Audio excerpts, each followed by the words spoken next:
nakikita po natin, mga congressman, mas matalino pa sa Supreme Court. Ang pera natin, bago nyo pa makuha, halos kalahati kinukuha na nila. Tayo nagtrabaho, tayo ang nagsisweldo, pero halos kalahati kanila. Lahat po ng ahensya ng gobyerno sa Pilipinas, Customs, BIR, Police, DOH, DPWH, DOJ, DSWD, pinalikha po namin under PACC when I became chairman ng National Anti-Corruption Coordinating Council at mga anti-corruption committees sa lahat ng mga opisina, lahat pati corrupt na opisina, pinalikha po namin ng mga anti-corruption committees para may nagbabantay at nagko-coordinate sa amin ng mga anomalya at mga issues na na-address namin. If they are really serious in fighting corruption this time, all they have to do is to reactivate the committees and the council that was already created by the PACC in 2021.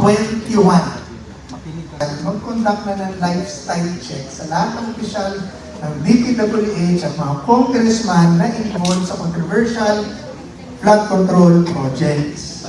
Sana po ay pasulpina na niya at nila lahat ng salin ng mga congressman. O, pag nagalit ang congressman sa akin dito, sabi ko, congressman. Kasi magagalit, hindi naman sila congressman. Congressman nga eh.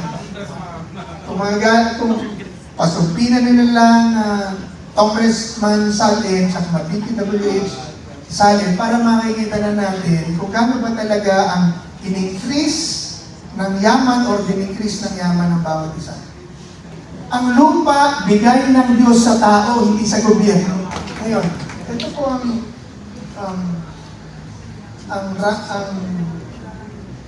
problema natin. Kita nila, hindi ko alam if President Marcos o paano niya itatawid dito. I'm hoping to see, I'm watching eagerly o paano niya itatawid dito sa mga congressman. Paano niya itatawid ito? Hindi ang contractor, hindi pa DPWH. Ako po ang isang aking proposal, mag-conduct na ng lifestyle check sa lahat ng opisyal ng DPWH at mga congressman na involved sa controversial flood control projects. Sana po ang Senado, since nag-blue hearing na po, Blue Ribbon Committee hearing na sila led by our good Senator Dante Marcoleta, sana po ay pasulpina na niya at nila lahat ng salin ng mga congressman. O, pag nagalit ang congressman sa akin dito, sabi ko, congressman. Kasi magagalit, hindi naman sila congressman. Congressman nga eh.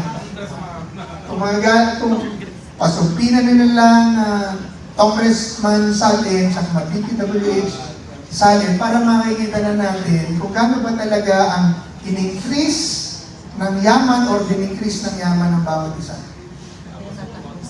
Ayun, nasa proseso po lahat. Para malaman muna natin.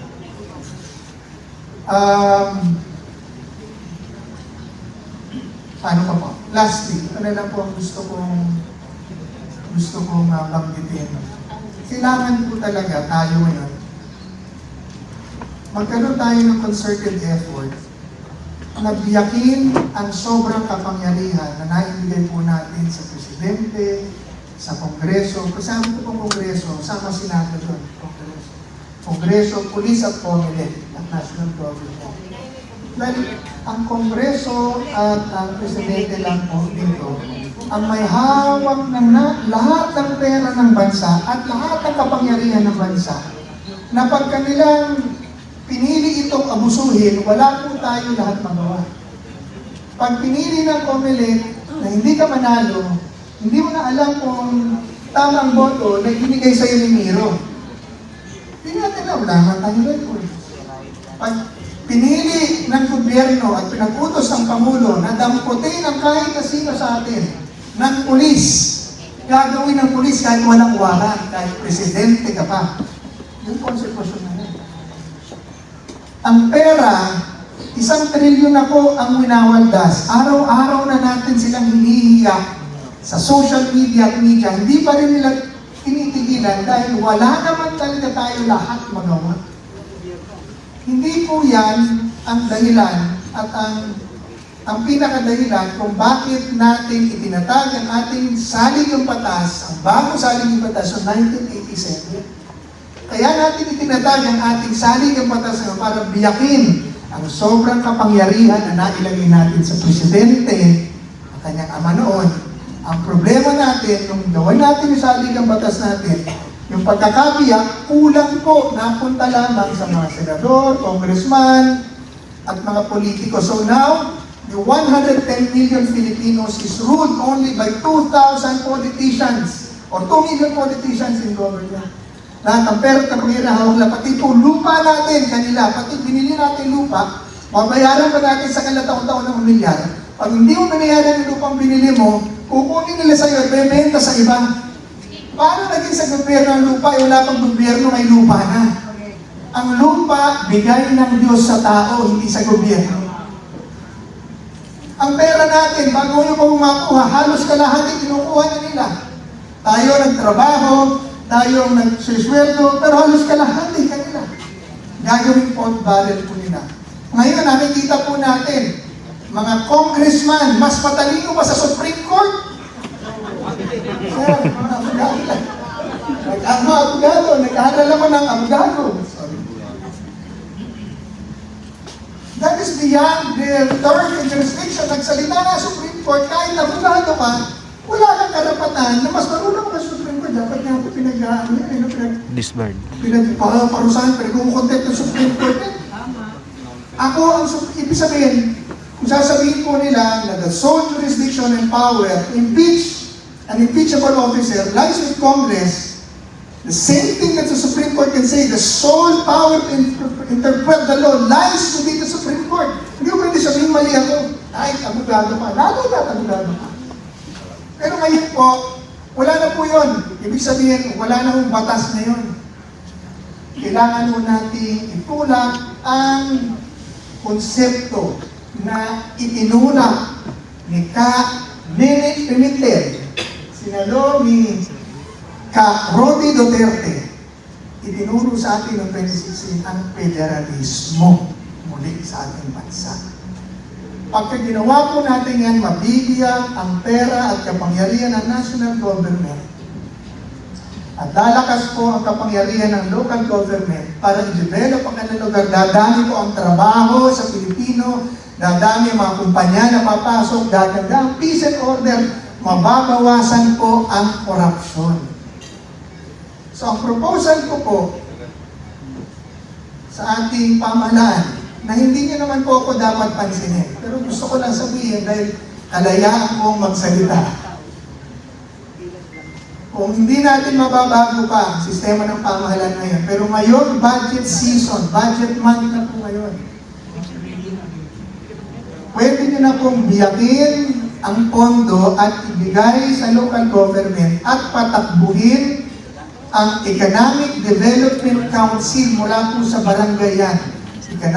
Barangay Economic Development Council hanggang Local Development Council, paakyat po ng National Development Council para ang mga tao ang magsabi ng mga programa at proyektong kailangan nilang pondohan na dadalhin po sa City Council, dadalhin sa Congress ng congressman at yun ang kanyang papupondohan. Para nasa Maynila ka, hindi ka binibigyan ng fertilizer. Hindi ka pinapaka, pero binibigyan ka ng flood control. Dahil ang programa nang gagaling po sa tao. Patakbuhin po nila yan, maraming problema sa korupsyon ang ating pong mapabawasan. Then, the national government, the President, Senate, and Congress must oversee the implementation of these projects para pag meron mga local government officials na nag-corrupt ng mga proyekto, patanggal nila, kasuhan nila, listigahan nila. Pwede mo nilang gawin yan. Last, I'm sorry, ito po talaga last. Paliliwanag ko lang po sa inyo. Yung ginagawa po nila ngayon, noong na time po namin, hindi ko sinasabing mas magaling kami sa kanila. Mas magaling na kayo, sige na. Pero ito na yung ginawa namin. Lahat po ng ahensya ng gobyerno sa Pilipinas, Customs, BIR, Police, DOH, DPWH, DOJ, DSWD, pinalikha po namin under PACC when I became chairman ng National Anti-Corruption Coordinating Council at mga anti-corruption committees sa lahat ng mga opisina, lahat, pati corrupt na opisina, pinalikha po namin ng mga anti-corruption committees para may nagbabantay at nagko-coordinate sa amin ng mga anomalya at mga issues na na-address namin. If they are really serious in fighting corruption this time, all they have to do is to reactivate the committees and the council that was already created by the PACC in 2021. Palta na lang po nila ang pangalan.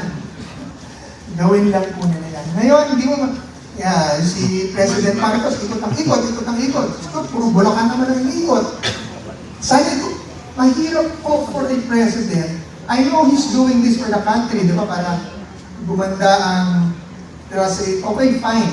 Pero to do this properly, efficiently, and like a government, activate nyo lamang po yung National Anti-Corruption Coordinating Council at pa-activate nyo po lahat ng mga anti-corruption committees at anti-red tape committees na nakatatag na po noon 2021 pa sa lahat ng opisina ng gobyerno.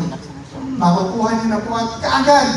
Siguro po, conservatively speaking, kalahating porsyento ng corruption sa Pilipinas, automatically, in 1 month, mapapawasan. Yan po ang ating maliit na huwag na niyong pansinin mungkahi.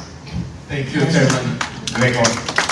Napakaganda yung kanilang mga binitawang opening statements. So kanina, napag-usapan na natin yung issue